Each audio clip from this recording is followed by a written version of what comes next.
ছোটবেলায় আমরা গরুর রচনার মধ্যে এটা পড়ছি যে গরু এমন এক প্রাণী যে প্রথম যখন খাবার খায় তখন তো খাই, আবার যখন একাকি খানা বন্ধ হয়ে থাকে কিন্তু সে সারাক্ষণ ভিতরে কি করে জাবর কাটে, তার ওইটারে সাবায়, তার মানে তার জিন্দিগিটাই খানা, তার আর কিচ্ছু নেই।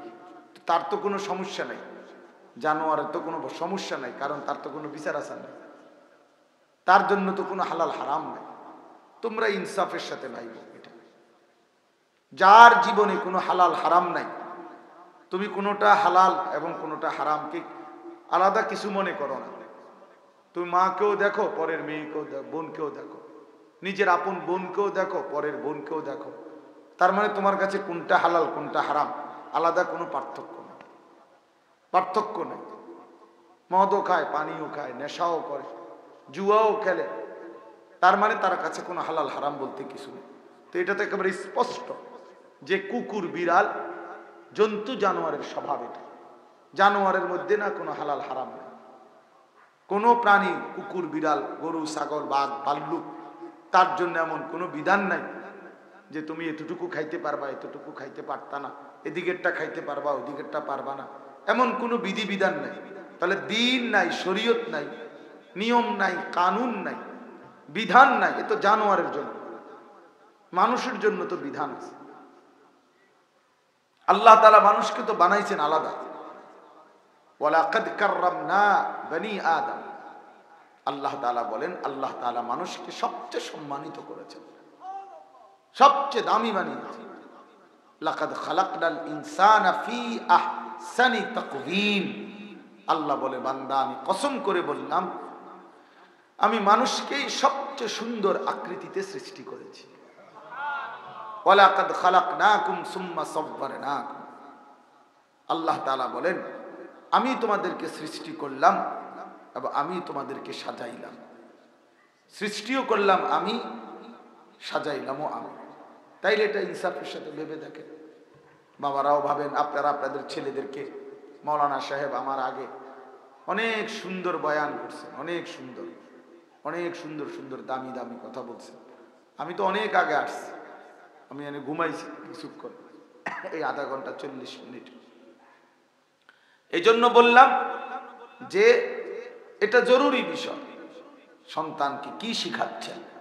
আপনার জীবনের এতগুলো টাকা, এতটা ঘাম, কি অর্জন হইল? আপনার চোখের সামনে একজন মুসলমান বাবা, তার চোখের সামনে তার ছেলেটা 14 বছর মাত্র, 16 বছর, এই বয়সে এবাডার কোনো নিয়ন্ত্রণ নাই ছেলেটার উপরে।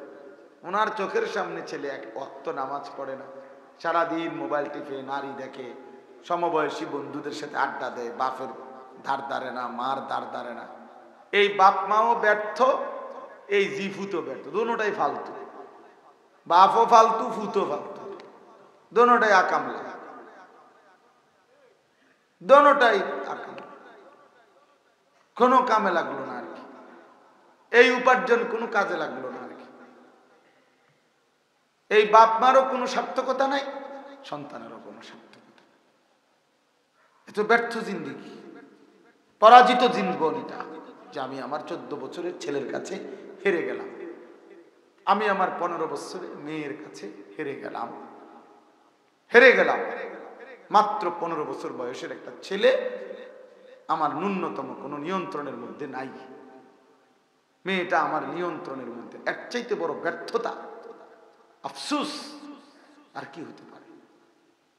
আমার মনে আছে আলহামদুলিল্লাহ, আমার আব্বারে আমরা সারা জীবন খুব ভয় পাইতাম। আব্বার শাসন, আব্বার কঠোর নজরদারি, আলহামদুলিল্লাহ আল্লাহর দয়ায় 5 ভাই আমার আব্বার, আমরা 5 ভাই, তো 5 ভাই আলেমে দ্বীন হইছে। বাবার কঠোর নজরদারি ছিল, ভীষণ নজরদারি ছিল আমার আব্বা। একটা টুপি, একটা চুল, একটা জামা, সকল কিছুতে আব্বার কঠোর নজরদারি। কোনো কিছুতে অনিয়ম, এলোমেলো কিছু আমার আব্বা পছন্দ করতেন না। আজরাইলের মতো ভয় পাইতাম আমরা আব্বারে। হ্যাঁ, আদরও করতেন, সোহাগও করতেন। তো এই জন্য বাপ, যে কয়জন বাবা আছেন ওনাদেরকেও বললাম, অনেক মানুষ আছে মানে এটা বুঝতেই চায় না যে হেবড়া কি করে, লোকটা কি সংসার করে, কেবল এই খাটের হিসাব, সোফার হিসাব, বিল্ডিং এর হিসাব দেয়। এডি বানাইছে হেবড়া, এগুলো বানাইছে যাদের জন্য এরা এক ওয়াক্ত নামাজ পড়ে না। এগুলো বানাইছে যাদের জন্য তারা নাচ গান, নাটক, সিনেমা, নারী, ছবি বেপরদিগি নিয়ে পড়ে আছে। এই ছেলে মেয়েগুলো, বউ বাচ্চাগুলো, এই নাফরমানগুলোর জন্য উনি খাট বানাইছে, সোফা বানাইছে। প্রত্যেক দিন ওনার সোফাত বৈশা ওনার নাফরমান স্ত্রী সন্তান ডেইলি নাটক দেখে, সিনেমা দেখে, নর্তকীর নাচ দেখে, উলঙ্গ ছবি দেখে। বাহ, আপনার কত বড় সফলতা! আপনার 70,000 টাকা সোফা কি পরিমাণ কাজে লাগছে, তারা আপনার জন্য জাহান্নাম ব্যবস্থা করে দিতেছে নিশ্চিত। কি পরিমাণ সফলতা, কি পরিমাণ সফলতা! এটা ছেলেটা এক ওয়াক্ত নামাজ পড়ে না, তো সে তার বাবার জন্য কত সুন্দর আখিরাত বানায় দিতেছে। মেয়েটা সারা গ্রাম এই অসভ্য মেয়েরে চিনে ওনার জি। হ্যাঁ, আমার একজন একদিন বলছিল, হুজুর আমি বাজারে গিয়ে দেখি আমার বেডির নামে, মানে বেড়ার বউয়ের নামে বেড়ারে চিনে মানুষকে, ওই তাই জামাই। তাহলে বেটি কত পরিমাণ বেপর্দা, অসভ্য, কি পরিমাণ বাজারে বেড়ি গেছে, ওই জামাইয়ের পরিচয় হয় বেড়ির দিয়া, মহিলারে দিয়া চিনে মানুষ। ছি ছি ছি, কি আফসোসের বিষয়! তাহলে এই সংসারটা কি হলো, এই জীবনটা কি হলো? আমরা তো মুসলমান। ছেলেরা তোমরাও বাবা, বাবারে বেইজ্জতি করো না, বাপ মাকে বেইজ্জতি করো না, নিজের ধর্মকে অপমান করো না, আল্লাহকে নারাজ করো না, প্রিয় নবী সাল্লাল্লাহু আলাইহি ওয়াসাল্লামকে কষ্ট দিও না। আল্লাহর সাথে কেউ পারে না, আল্লাহর সাথে যুদ্ধ করে কেউ টিকে নাই, আল্লাহর সাথে লড়াই করে কেউ পারে না, কেউ পারে না। পুরা সংঘবদ্ধ শক্তি নিয়েও পারে নাই, এককভাবেও পারে না, আল্লাহর সাথে কেউ পারে না। আল্লাহু গালিবুন আলা আমরিহি, আল্লাহ তাআলা বলেন সকল প্রকার সিদ্ধান্তের ক্ষেত্রে আল্লাহই একমাত্র বিজয়ী, আল্লাহই বিজয়ী, আল্লাহই কেবল বিজয়ী। আল্লাহু গালিব, আল্লাহই বিজয়ী। তোমরা পারবা না আল্লাহর সাথে। ওমা কাদারুল্লাহ হাক্কা কাদরি, আল্লাহ বলে বান্দা তোমরা আল্লাহর কদর মর্যাদা, আল্লাহ পাকের ওজন ক্ষমতা তোমরা আন্দাজি করতে পারো না। আপনি বলছেন আর কি আল্লাহ সর্বশক্তিমান, কিন্তু এই কথার অর্থ কি, কি বুঝছেন? আল্লাহ তাআলা আসলেই কত বড়, কত বিপুল পরিমাণ ক্ষমতার অধিকারী, এটা আসলেই আমরা আন্দাজ করতে পারি না, আমরা বুঝতেই পারি নাই। ওয়াসসামাওয়াতু মাতবিয়াতুন বিয়ামিনি, আল্লাহ তাআলা বলেন 7 আসমান, এই 7 আসমান হাসরের দিন মহান আল্লাহ পাকের হাতের মধ্যে একটা রুটি, 7টা রুটি যেরকম পর পর, এরকম আল্লাহ পাকের কুদরতি হাতে 7 আসমান এভাবে গুটানো থাকবে। আল্লাহ তাআলা কত বেশি পরিমাণ ক্ষমতার অধিকারী। অহুয়া আলা কুল্লি শাইইন কাদির, এই কথার অর্থ কি? তিনি সব বিষয়ে সর্বশক্তিমান, মানে কি?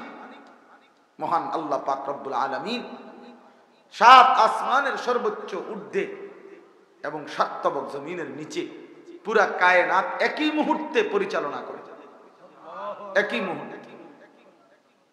আটলান্টিক মহাসাগরের নিচে আল্লাহ পাক যখন রিজিক দেয়, তো হিমালয় পর্বতের চূড়ায় আল্লাহ তাআলা তখনই রিজিক দেয়। কি বলে? একই মুহূর্তে রিজিক দেয়, একই মুহূর্তে।